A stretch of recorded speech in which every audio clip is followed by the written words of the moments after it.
Bye ఫ్రెండా? Friend circle అంటున్నాను అందుకే. సర్కిల్. ఆ సర్కిల్ బాయ్ ఫ్రెండ్ ఉన్నాడా? నాకు బాయ్ ఫ్రెండ్ లేడండి. నిజంగా ఎంత బాగుంటారు బాయ్ ఫ్రెండ్ లేకపోవడం ఏంటి? ఏం లేదు అంతే. నీకు స్టార్టింగ్ ఇది అగ్ని పరీక్ష ఎక్స్పీరియన్స్ నేను ఒకటి మాట్లాడతాను.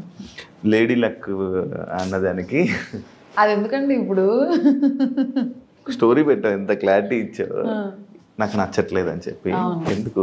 అక్కడ అసలు ఫస్ట్ ఆఫ్ ఆల్ అక్కడ ఏం జరగలేదు. నేను జరిగిందని అనలేదు. లేదా నేను జస్ట్ నవ్విన దానికి లవ్ ట్రాక్ స్టార్ట్ అయిపోయింది. టామ్ అండ్ జెర్రీస్ పాత సీజన్ కంటెస్టెంట్స్ ఏవేవో పెట్టేసి రిఫరెన్సెస్ వచ్చాయి. నాకు నన్ను ఆ పర్స్పెక్టివ్లో నాకు చూడడం నాకు వద్దు. ఎందుకు ఊకే అప్పుడే అగ్ని పరీక్ష నుంచే ఆ ట్రాక్ నేను కంఫర్టబుల్ కాదు. హౌస్ అవును, నేను చాలా క్లియర్ ఉండే. మీరు హౌస్ లో కూడా చూస్తే నేను చాలా క్లియర్ ఉండే. చెప్తా దాని గురించి. నాకు వద్దు, నాకు ఆ పర్స్పెక్టివే నాకు వద్దు.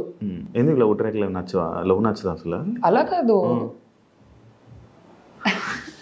నాకు ఆ షోలోకి వెళ్ళి అది చేయాలని లేకుండే. షో అంటే ఆ షోలో ఒకవేళ నచ్చినా కూడా నీకు లవ్ ట్రాక్ వద్దు. ఫస్ట్ ఆఫ్ ఆల్ నేను ఫిక్స్ అయ్యి వెళ్ళాను, నాకు అక్కడ ఎవరు నచ్చరు. ఇప్పుడు మమ్మీ డాడీ చూస్తుంటారు, సంబంధాలు చూస్తున్నారు, ఇప్పుడు అడుగుతారు ఏంటండి మీ అమ్మాయి అలా చేస్తుంది, ఎందుకు మీ అమ్మాయి వాళ్ళకి ఎందుకు బ్యాడ్ అవ్వడం కాదు, నాకెందుకు, బయట చేసుకోవచ్చు అలా ఏమైనా చేయాలంటే. షోలో నన్ను ఫస్ట్ ఆఫ్ ఆల్ నాకు ఆ ట్రాక్ వద్దు అనేది నాకు క్లారిటీ ఉంది. నాకు వద్దు, ఐఎమ్ క్లియర్. నా నా నా బౌండరీస్, నా సెల్ఫ్ బౌండరీస్ అవి, ఆ బౌండరీస్ అంతే. ఓకే, ఇదే టాపిక్ మీదకి వస్తే యాక్చువల్లీ నిన్ను కళ్యాణ్ ట్రాక్ అనుకున్నారు. యాక్చువల్ లోపల జరిగిన స్టార్టింగ్ ఈ ట్రయాంగిల్ స్టోరీ, లవ్ స్టోరీలు ఏదైతే ఉందో ఇందులోనే అంటే మీ ఇద్దరిలో కూడా ఆ వైబ్రేషన్స్ అవి జనాలకి వైబ్రేషన్స్, మీ లోపల వైబ్రేషన్ జనాలకు వచ్చిన వైబ్రేషన్స్లోనే అంటే మీకు కూడా కొంచెం అలా అనిపించిందేమో, ఈ వీళ్ళది కూడా ట్రాక్ నడుస్తుందేమో అని అనుకుంటే, కాకపోతే నీకు ఆ ట్రయాంగిల్ చూసి నువ్వు దూరం అయిపోయావు అని కొంతమందికి అర్థమైంది. అసలు ఏంటి ఆ లవ్ ట్రాక్ ఏంటి అసలు? ఇది అసలు ఫస్ట్ ఆఫ్ ఆల్ అగ్ని పరీక్ష నుంచి కళ్యాణ్ నేను ఎప్పుడు ఆ యాంగిల్లో మేము చిన్నోడు, నన్ను పెద్దమ్మ, సూర్పనక్క ఇలా అనుకుంటూ తిరిగేవాడు. పెద్దక్క. ఇప్పుడు మనోడి కన్నా అందరూ పెద్దోలే కదా. అలా కాదు, మా ఇద్దరు బాండ్ ఫస్ట్ నుంచి సిబ్లింగ్ బాండ్ లానే ఉండేది. టామ్ అండ్ జెర్రీ లాగా ఉండేవాళ్ళం మేము. సూర్పనక్క అనేవాడు, పెద్దక్క అనేవాడు, పెద్దమ్మ అనేవాడు. మాకు అగ్ని పరీక్ష నుంచి ఆ బాండ్ ఉంది. వాడు అక్క అని పిలువరా అంటే పిలిచేవాడు కాదు, ఆఫ్ కెమెరా. ఆన్ కెమెరా కాదు, నువ్వు సూర్పనక్కవే, నువ్వు అక్కవి కదా సూర్పనక్కవి, ఇలా వేసేవాడు. ఆ పిలవలేక కాదు, మేమిద్దరం టామ్ అండ్ జెర్రీస్, అక్క తమ్ముడు బాండే అది. వాడు అక్క అని పిలవట్లేదు, మాట్లాడితే లోపల కూడా బిగ్ బాస్ లో కూడా పెద్దమ్మ ఇవే అంటున్నాడు. ఆ గయ్యాలి రాక్షసి ఇలా అనేవాడు బాగా. నువ్వు ఫస్ట్ అక్క అంటే వాడి క్లిప్ ఏదో ఉంటే నువ్వు అక్క అంటే నేను ఈ క్లిప్ ఇస్తా అంటే వాడు సరేలే నేను అక్క అనాలి కదా, నువ్వు సరే సూర్పనక్క కాదు అక్క అని అన్నాడు. మా ఇద్దరు బాండ్ ఫస్ట్ నుంచి ఆఫ్ కెమెరా, అగ్ని పరీక్ష ఆఫ్ కెమెరా నుంచి బ్రదర్ సిస్టర్ లానే ఉన్నాం. ఎప్పుడు వచ్చి అసలు అలా మాట్లాడలేదు కూడా నాతో. నేను చిన్న పిల్లోడు అన్నట్లే చూసుకునేదాన్ని. ఈ దివ్య వచ్చి ఎక్స్ప్లెయిన్ చేసింది కదా ఒకటి, నీ ఎక్స్ప్రెషన్ కూడా మారిపోయి నాకు తెలుసు.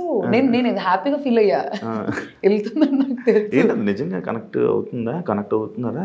యాక్చువల్లీ చెప్పాలంటే నో, కళ్యాణ్ సైడ్ నుంచి Ritu was like okay friend అంతే. తనుజకి కూడా ఏం లేదు, ఏదో చిన్న సాఫ్ట్ కార్నర్ ఉండేది అంతే, ఇద్దరి తరపున ఉండేది. వాళ్ళిద్దరూ over the period of time connect అయ్యారు. డిష్ మానిటర్ ఉండేది, తన డిషెస్ వాష్ చేసుకోండి, తనకి హెల్ప్ చేసేవాడు. అలా over the period of time connect అయ్యారు. వాటర్ తుల్లినట్టుంది. అయ్యో నేనే చూసారా ఫస్ట్ డే నేను కనుక్కున్నా, ఏంటి మీరు ఇద్దరు సిగ్గుపడుతున్నారు ఒకరినొకరు చూసుకొని అని చెప్పి.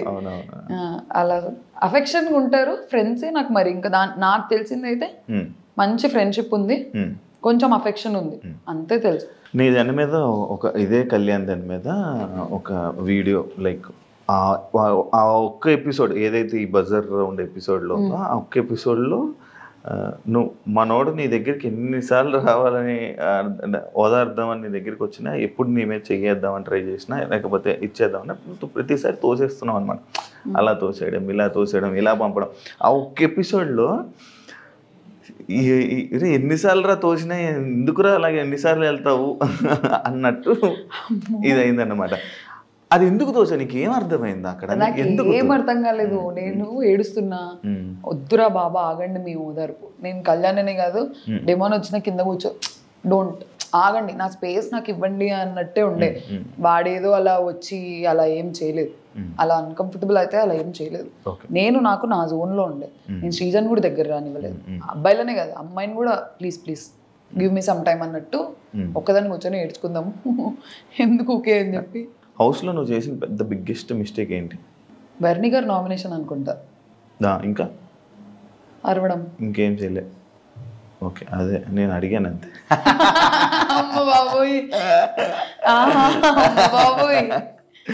ఓకే, లోపలికి వెళ్ళే ముందు ఆడియన్స్ని ఎంటర్టైన్ చేస్తా అని చెప్పావు. ఏదా ఎంటర్టైన్మెంట్? ఏ విధంగా ఎంటర్టైన్ చేద్దాం అనుకో. నేను ఇంత అల్లరి చేశాను అసలు. ఏదో ఒకసారి ఇప్పుడు ఒక ఎంటర్టైన్ చేయ కొంచెం నార్మల్గా. అలా ఎలా చేస్తారు ఎంటర్టైన్మెంట్ అంటే? లేదు, మేము చాలా ఫన్ చేసే వాళ్ళం, ఎన్ని గేమ్స్ ఆడే వాళ్ళము. అసలు బిగ్ బాస్ తో మా సీజన్ కంటెస్టెంట్స్ తిట్టించుకున్నంత ఏదో తిట్టించుకోలేదు. ఆడకండి ఆడకండి ఆడకండి అని అల్లరి అల్లరి చేసేవాళ్ళం అసలు. నువ్వే కనిపించేదాన్ని అల్లరి అంటే ఫస్ట్ కదా. ఇప్పుడు సైలెంట్ అయిపోయింది కదా. అవును, పంపించారా మరి రిటర్న్? వెళ్ళాలందా? ఖచ్చితంగా వెళ్తావా? ఛాన్స్ వస్తే ఇప్పుడు ఏం మార్చుకుంటావు ఒకవేళ లోపల నీకు ఛాన్స్ వస్తే? నేను ఆల్రెడీ అక్కడ మార్చుకున్నా, ఇప్పుడు కొత్తగా మార్చుకునేది ఏంటి లేదు. అరవకూడదు, పాయింట్ పెట్టాలి. నేను సెకండ్ వీక్ ఆ చేంజ్ చూపించాను. థర్డ్ వీక్ లో అసలు నేను ఒక్కసారి అరిచింది కూడా లేదు.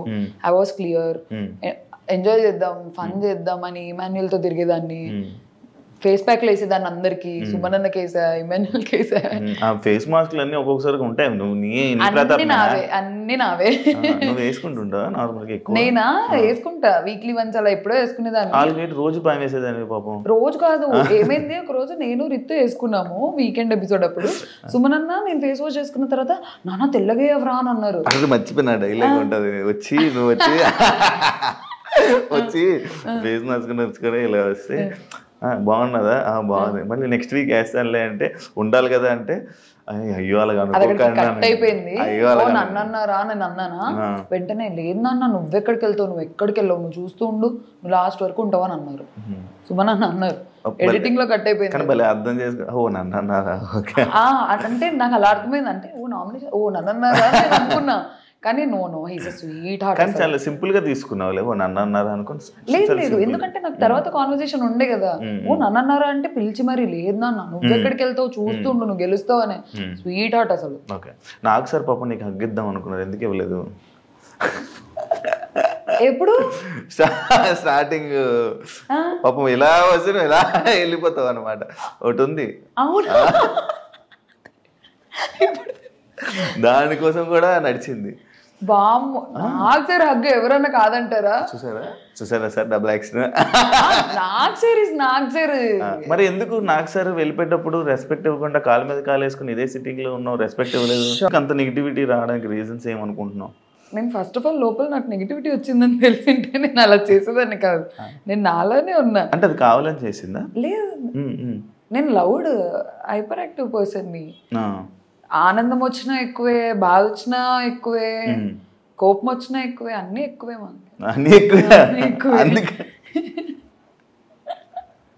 అన్ని ఎక్కువే నాలానే నేను ఉన్నాను. మా మమ్మీ లెటర్ లో కూడా రాసింది కదా, ఇంట్లో ఎలా ఉన్నావో అక్కడ కూడా అలానే ఉన్నావు, అలానే. కానీ ఆ లెటర్ లో ఏదైనా ఒకటి అలా కాదమ్మా మంచిగా ఉండమ్మా అని అనుంటే నీకు హెల్ప్ అయ్యేదేమో. అది నాకు లెటర్ వచ్చిన 2 days ఎలిమినేట్ అయ్యా నేను ఆ వీక్ అంతా సైలెంట్ గా ఉన్నా. ఎందుకు సైలెంట్ ఉన్నావు? నాకు అర్థమైపోయింది. ఏమని? సెకండ్ వీక్ వీకెండ్ ఎపిసోడ్ లో నాగార్జున గారు తిట్టారు, ఇట్లా ఆడియన్స్ రంగు పడిద్ది అన్నప్పుడు క్లాప్స్ కొట్టారు. నాకు అదొక బిగ్గెస్ట్ ఫీడ్బ్యాక్. మూసుకొని అదిగో నాకు వచ్చేస్తుంది, ఇది మూసుకొని ఉండాలని నాకు క్లారిటీ వచ్చింది. అందుకే తర్వాత అలర్ట్ అయిపోయావు. అలర్ట్ అయ్యి కామ్గా ఉన్నా. గేమ్ స్టార్ట్ చేద్దామన్న లోపే ఓనర్స్ ఈట్ మైండ్ఫుల్లీ ఏదో ఒక వర్డ్ వాడేవు కదా, అది దేనికి? అది దానికి క్లారిటీ ఇచ్చావా? మొత్తం సిచ్యువేషన్ ఎక్స్ప్లెయిన్ చేయనా? మొత్తం ఓకే చేస్తా. చెయ్యి. నాకు కావాలి, నేను క్లారిటీ ఇస్తా. ఆ రోజు ఏమైందంటే మేము ఫుడ్ ఎప్పుడు వేస్ట్ చేయం. నైట్ అన్నం చేసుకున్నాం అనుకో, పొద్దున్నకి అది పులిహోరో ఏదో అలా టొమాటో రైస్ అలా చేయించుకుంటాం మిగిలిపోయిన అన్నంతో. అలా మేము పొద్దున టొమాటో రైస్ చేయించుకున్నాం. అది ఇంతే ఉంది. మేము 6 members ఉన్నాము. అయితే అట్లు తినాలి అని మాకు ఎవరికి లేకుండే. టొమాటో రైస్ తినేద్దాం అనుకున్నాం. అది చాలా యమ్మీ ఉంది, బాగా చేశారు, రాము వాళ్ళు చేశారు, చాలా బాగుంది. మేము వచ్చి కూర్చున్నాం, ఇంతే వచ్చింది. ఇంతే ఆకలి వేస్తుంది, నేను ఇంతే తిన్నా. శ్రీజ కళ్యాణ్ కూడా తినలేదు, కానీ వాళ్ళు మేము మాకు ఆకలి వేస్తుంది మేము అట్లు తింటామని వాళ్ళు అట్లు వేసుకొని తింటున్నారు. డెమోన్ తినలేదు అప్పటికి. నేను ఫుడ్ మానిటర్, నాకేమోనండే నన్ను అడుగుతారు కదా ఏంటి ఫుడ్ లేదు నువ్వు చేయించి ఉండాల్సిందని. నేను ఇంతే తిని డెమోన్ తినురా నువ్వు అని చెప్పి నేను మిగిలేసి నాకు ఇంకా చాలే ఇంత తిన్నా కదా చాలని వెళ్ళిపోయా. కానీ ఆకల్లో ఉన్నా. మనీష్ అప్పటికే తినేసాడు, బ్రేక్ఫాస్ట్ అయిపోయింది, టొమాటో రైస్. మళ్ళీ డెమోన్ తినే లోపే మనీష్ వచ్చి కప్లో టొమాటో రైస్ వేసుకొని తింటున్నారు. మనీష్కి తెలుసో తెలీదో నాకు తెలీదు డెమోన్ తినలేదు అని. తింటుంటే నేను డెమోన్ని పిలిచి మనీష్ నువ్వు అడిగిండాల్సింది డెమోన్ తినలేదు అంటే అయ్యో అవునా అని అన్నారు.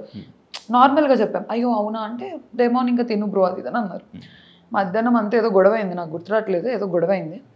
మళ్ళీ వచ్చాము, నేను ఏం తినలేదు, నేను ఇంత టొమాటో రైస్ తిన్నా, ఆకల్లో ఉన్నా ఫుల్. వచ్చి చూస్తే అసలు మాకేం లేదు, పప్పు లేదు, కర్రీ లేదు, ఏం లేదు, ఆకల్లో ఉన్నా. నేను అసలుకే పొద్దున్న తినలేదు. నేను పక్కన వాళ్ళ కోసం కన్సిడరేట్గా ఉండి నేను తక్కువ తింటున్నా, మళ్ళీ నాకు మిగలలేదు. నేను అప్పుడు ఏడుస్తున్నా, ఏదో జరిగింది, ఆకలి వేస్తుంది, ఆకలి ఏడుపులో వచ్చినది అది. ఓనర్స్ కొంచెం చూసుకొని తినండి, ఈట్ మైండ్ఫుల్లీ, ఎందుకంటే మేము 4 members తినలేదు. నేను ఒక్కదాన్ని తినకపోతే ప్రాబ్లం అయితే ఏమన్నా అనుకోవచ్చు, నలుగురు తినలేదు. ఎలా తింటారు నలుగురు? ఒక స్పూన్ పప్పు ఉంది, ఒక స్పూన్ కర్రీ ఉంది. మేము ఏం చేసామంటే ఏదో కారం అలా వేసేసి అన్నం అంతా దాంట్లో వేసి కారం అన్నం తినేవాళ్ళం. మేము ఓనర్స్ గుండి కూడా మేము ఇలాంటివి తిన్నాము, కారం అన్నము. మీరు నార్మల్గా అంటే ఓనర్స్ టెనెంట్స్, ఓనర్స్ అంటే మీరు నిజంగా ఓనర్స్ అని ఫీల్ అయిపోయారా? లేదండి, మేము చాలా కన్సిడరేట్గా ఉన్నాం. మనల్ని బిగ్ బాస్ తిట్టేవాళ్ళు. మేము యాపిల్స్ ఇచ్చిన ఒకరోజు హరీష్ గారు బిస్కెట్స్ యాపిల్స్ ఇవ్వడానికి వెళ్తే తిట్టారు ఇవ్వకండి అని చెప్పి. ఇంకా మాకేంటి వాళ్ళకి ఫుడ్ రావట్లేదు కదా, నేను ఫుడ్ మానిటర్ని, డైరెక్ట్గా ఇచ్చేయడం ఎందుకు, మాకు ఫస్ట్ ఆఫ్ ఆల్ రూల్స్ తెలీదు, బిగ్ బాస్ ఎలా ఉంటుందో తెలియదు. చూడలేదా ఏ సీజన్? చూసాము, కానీ ఈ సెట్ ఆఫ్ రూల్స్ వస్తాయి, దీన్ని ఇలానే ప్లే చేయాలి, దాని రిపర్కషన్స్ ఏంటి అని మాకు ఐడియా లేదు. మా సీజన్ చూస్తే అర్థమైపోయేది. మాకు ఐడియా ఉంది, తిడతారని ఐడియా ఉంది, కానీ ఏమన్నా డ్రాస్టిక్ అయిపోయి మళ్ళీ మమ్మల్ని టెనెంట్స్ కి పంపించేస్తారేమో అన్న ఒక టెన్షన్. అందరం ఉడుకు రక్తంతో ఉన్నాము. కామెంట్స్ ఆడుకోవాలని లేదు అసలు, నేనే కదా ఎవరు లేరు అలా. ప్రూవ్ చేసుకోవాలి, ఆడదాము, స్ట్రిక్ట్గా ఆడదామని మేము కొంచెం ఇంప్రెస్ చేయించుకుందాం, డైరెక్ట్ ఇవ్వడం ఎందుకు అని మా ఓనర్స్ మీటింగ్లు జరిగి గొడవలు అయ్యి మేము కొట్టులేడేసుకొని నేను ఇంప్రెస్ చేయకుండా ఇచ్చినందుకు కూడా నాకు నామినేషన్ పడింది. ఇంప్రెస్ తినండి అనే ఇచ్చాను, మాకేంటి రూల్ ఫుడ్ ఇవ్వకూడదు అని. మా ఓనర్స్ లో ఇద్దరు మాకు పాయింట్అవుట్ చేసేవాళ్ళు, మనీష్, హరీష్. సుమన్ శెట్టికి ఇచ్చాను, ఇమాన్యుయల్కి ఇచ్చాను, ఎంతమందికి పాలు ఇచ్చాను, ఫ్రూట్స్ ఇచ్చాను. సంజన గారి గుడ్ మ్యాటర్ కూడా నేను గుడ్డు తిన్నందుకు కాదు గొడవది, చెప్పకుండా తిన్నందుకు గొడవది. అది కూడా నేను చేయలేదు, ఫుడ్ మానిటర్ అయ్యి ఉండి నేను ఆడుకుంటున్నా బిగ్ బాస్ గుడ్ పోయింది అని, వీళ్ళు కూడా పడ్డారు. నువ్వు ఆడుకున్నది కూడా కొంచెం రఫ్ గా నాకు కనిపించిందేమో మేబీ. నేనేం అంటే నువ్వు ఆడుకుంటూ నార్మల్గా మాట్లాడినావు కూడా నీ వాయిస్ వల్ల కొంచెం ఇది అయిపోయింది ప్రాబ్లం, డిఫాల్ట్ ప్రాబ్లం. ఎందుకు అడిగానంటే మీరు టెనెంట్స్ కూడా ఓనర్స్ అంటే సేమ్, అంటే మీరే మొత్తం ఇంకా హ్యాండిల్ అనుకో. సంజన కెప్టెన్ అయినప్పుడు సంజనాకి ఏం చేయాలో మీరు చెప్పారు. నువ్వు సంజనకి మేము ఓనర్స్ మేము ఏం పనులు చేయకూడదు అంటే, కెప్టెన్ అన్నాక బిగ్ బాస్ తర్వాత కెప్టెనే. ఇప్పుడు టాస్క్కి సంచలకి వెళ్ళకు, బిగ్ బాస్లో కెప్టెన్ అంటే కెప్టెన్ ఏం చెప్తే మీకు పని చెప్పినా మీరు చెయ్యాలి. కానీ మాకు సంజన గారు టెంపరీ ఓనర్ అని వచ్చింది నోటీస్లో. ఓనర్స్ పని చేయకూడదు అనేది మెయిన్ రూల్. అదే టెంపరీ ఓనర్ అంటే ఏంటి, తన కెప్టెన్గా ఉన్నంత వరకు ఓనర్. మా పర్స్పెక్టివ్ ఏంటి తెలుసా, కెప్టెనే కానీ టెంపరీ ఓనర్, మేము పర్మనెంట్ ఓనర్, మాకే అథారిటీ ఎక్కువ ఉంటుందని మేము ఫీల్ అయ్యాం అక్కడ. అదే మీరు ఎక్కువ ఆలోచించేసుకోవడమే మీ కామనర్స్ కి మైనస్ ఏంటంటే కంప్లీట్లీ.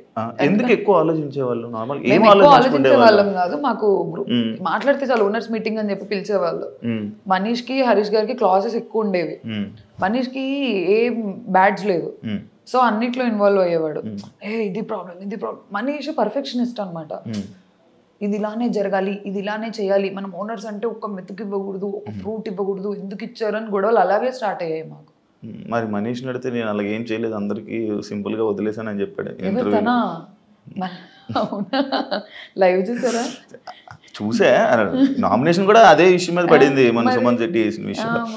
అండ్ ఇదే మనీష్ నిన్ను రూత్లెస్ ఇలాంటి కొన్ని వర్డ్స్ వాడి కెమెరాస్ రాగానే మీరు యాక్ట్ చేయడం స్టార్ట్ చేస్తారు, కెమెరాస్ రాగానే కంటెంట్ ఇవ్వడానికి స్టార్ట్ చేస్తారు అని చెప్పి మీ మీద కామెంట్స్ చేయడం జరిగింది. అదే కాకుండా మీరు వరస్ట్ కామనర్స్ అని చెప్పి కూడా నిన్ను శ్రీజాని కలిపి బయట ఇమాన్యుయల్కి చెప్పడం జరిగింది. దానిపై నీ comment. First of all cameras రావు కదండి. బెడ్రూమ్లో మాట్లాడినా కెమెరా ఉంటుంది, లోపల మాట్లాడినా కెమెరా ఉంటుంది, చిన్నగా మాట్లాడినా కెమెరా ఉంటుంది, పెద్దగా మాట్లాడినా కెమెరా ఉంటుంది. బిగ్ బాస్ హౌస్లో 90 కెమెరాస్ ఉన్నాయి. నేను కెమెరాస్ వస్తున్నాయని మాట్లాడడం ఏంటి? నేను చిన్నగా మాట్లాడినా రికార్డ్ అవుద్ది, పెద్దగా మాట్లాడినా రికార్డ్ అవుద్ది. అది ఫస్ట్ ఆఫ్ ఆల్ ఆ పాయింట్ బేస్లెస్, కెమెరాస్ ఉన్నాయని. ఎందుకంటే నేను నవ్వినా కెమెరా ఉంటుంది అక్కడ. కెమెరా ఇలా నీ వైపు ఇలా రొటేట్ అవ్వంగా నేను చూసుకుంటూ కూర్చుంటానా ఏంటి? కెమెరా నాకు ఏ కెమెరా తిరుగుతుంది? బెడ్రూమ్ లో 15-20 కెమెరాస్ ఉన్నాయి. నేను ఇలా కూర్చుంటే అరౌండ్ 10 కెమెరాస్ నా మీద ఉంటాయేమో. నేను ఓకే ఈ కెమెరా చూస్తుందా, ఈ కెమెరా చూస్తుందా అని మాట్లాడతాం. ఆ గొడవ జరుగుతున్నప్పుడు మాట్లాడతాం అంతే. ఉండేదే బిగ్ బాస్ హౌస్ లో, మళ్ళీ కెమెరాస్ అంటే ఇది ఎక్కడ లాజిక్ నాకు అర్థం కావట్లేదు. అండ్ వరస్ట్ కామనర్స్ అంటే రూత్లెస్ అని ఎందుకన్నారు తెలుసా? మనీష్కి ఫస్ట్ ఆఫ్ ఆల్ బ్యాడ్జ్ కావాలి. తనకు ఐడియా ఉంది, ఫుడ్ మానిటర్ అయితే ఫుడ్ దగ్గర గొడవలు ఎక్కువ అవుతున్నాయి, తనకుందా ఉద్దేశం అక్కడుంటే కంటెంట్ వస్తుంది అని. He want something in the house, ఏదో ఒక పొజిషన్. తను అడుగుతుంటే మేము ఇవ్వట్లేదు. ఎందుకంటే ఫస్ట్ వీకెండ్ ఎపిసోడ్లో నేను నాగార్జున సార్కి చెప్పాను,